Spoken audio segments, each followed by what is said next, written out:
Jeu de main, jeu de vilain, mais peu importe, le judo, c'est dans Atomag.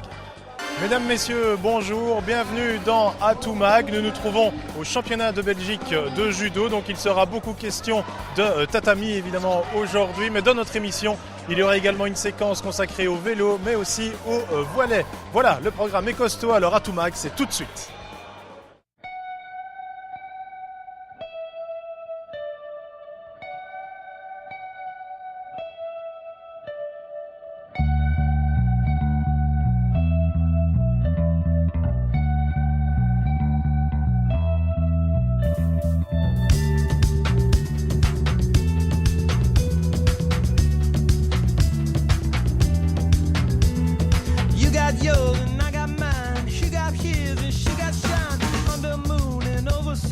Nous sommes au bord des tatamis avec notre invité, un invité de marque puisqu'il s'agit du secrétaire général de la Ligue francophone belge de judo, Jean Grétry. Merci d'être avec nous tout d'abord.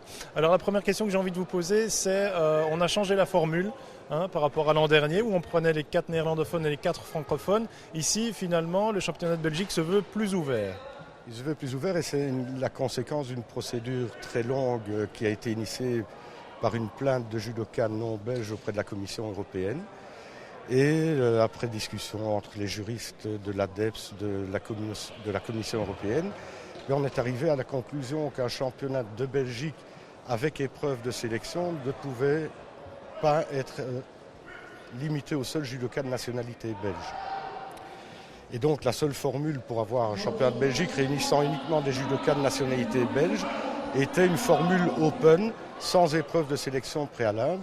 Et c'est la première expérience de cette organisation que nous vivons aujourd'hui. Ce qui fait que ça veut dire que le vainqueur d'une catégorie dispute beaucoup de matchs, on va dire, beaucoup de rencontres. Il dispute plus de rencontres, effectivement, peut-être pas plus que s'il passe par le régional, et les épreuves sélectives du championnat régional. Si ce n'est qu'avec une épreuve de sélection préalable, les combats sont répartis sur 2 journées, sur 2 week-ends. Alors ça veut dire aussi que le champion de Belgique n'est peut-être pas belge. Aujourd'hui, le champion de Belgique sera nécessairement belge. Par contre, on a pris l'option différente pour les championnats de Belgique des jeunes, des U15, U17, U20, où là, toutes les nationalités sont acceptées avec épreuve de sélection et où on peut avoir là un champion de Belgique qui ne serait pas de nationalité belge. Ça, ce sera pour le mois de février, cette première expérience d'un championnat de Belgique jeune, ouvert à toutes les nationalités. Alors un championnat de Belgique plus ouvert, ça veut dire aussi peut-être plus de combats, donc pour les amateurs, tout intérêt à venir voir, et ça veut dire aussi peut-être plus de public. Soit plus de public, plus de combats, mais peut-être pas plus de combats de haut niveau, puisque c'est le principe d'une compétition open. Il peut y avoir de très grands déséquilibres entre les adversaires, donc on n'est pas sûr que ce sera plus de beaux combats. On va voir ça dans le courant de la journée. Il faudra tirer un bilan après le week-end en tout cas. Tout à fait, oui.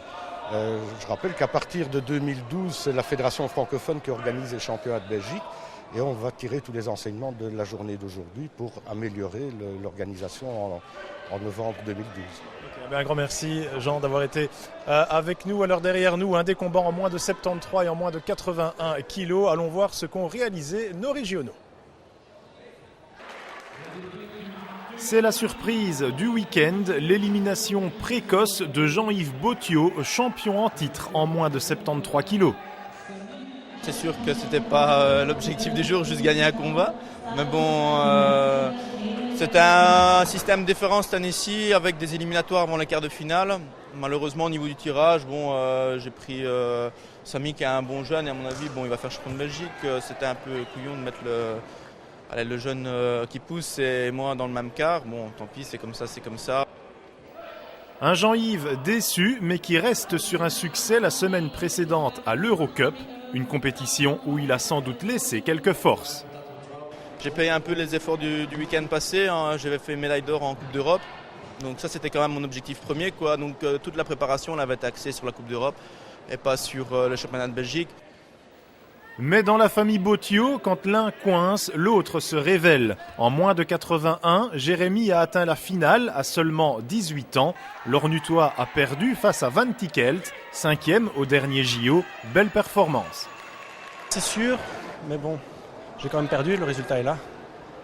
Et rien à faire, il y a encore des lacunes à travailler. Ouais, vous êtes dur avec vous-même, parce que vous venez quand même de catégorie junior. Et je pense que la performance d'aujourd'hui est tout de même assez appréciable, non? Oui, deuxième, c'est plaisir, mais j'aurais voulu gagner quand même. Et les autres? Du côté du judo club de Mons, le parcours de Geoffrey Bette n'aura duré que 2 tours. Pierre-Olivier Herman, lui, ira jusqu'en repêchage. N'empêche, un goût de trop peu reste en travers de la gorge. C'est aussi du plaisir, on vient ici pour du plaisir. Je suis content quand même de mes combats, mais je sais qu'il faut travailler si je veux encore faire des championnats. Bon, à 32 ans, c'est tout doucement la fin, hein, ce genre de championnat, mais c'est encore gai, c'est le plaisir, donc avant tout c'est du plaisir. Si on additionne, vous terminez 7e. C'est satisfaisant pour vous, c'est bon? Bon, satisfaisant, oui, vu le régime assez dur qui avait été fait. Maintenant, peut-être qu'on espérait peut-être un combat en plus de gagner. Essayer d'aller chercher la 3e place, c'était un objectif rêvé, mais bon, voilà. Il nous reste les Frames-Risois, pas de coup d'éclat, mais pas de déception non plus. Le club cher à Jacques Le Thor avait misé sur la jeunesse. Kieran Anuise a répondu à l'attente. Moi justement ici je venais chercher des combats pour surtout que j'ai changé de catégorie cette année-ci, donc j'étais en moins de 66, je suis en moins de 53. Donc je venais chercher l'expérience, j'ai gagné mon premier combat avec beaucoup d'intelligence parce que je suis resté calme comparé à d'habitude. Et ici j'ai appris qu'il fallait encore rester encore plus sérieux et plus calme et voilà.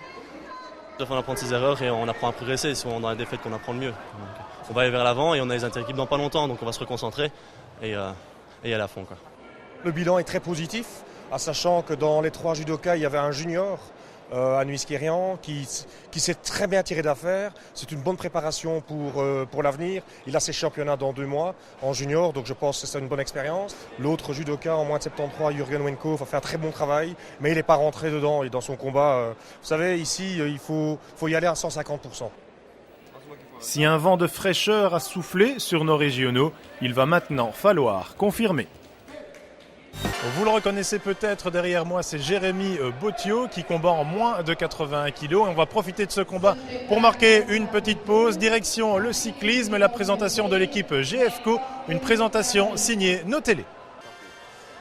Nous en sommes au stade de quart de finale. Juste derrière moi, c'est dire si la compétition devient de plus en plus solide. Et en parlant de solide, on va retrouver Sophie Silberfeld qui est allée suivre pour nous une rencontre de volleyball entre la DCA Saint-Guilain et Bruxelles-Est.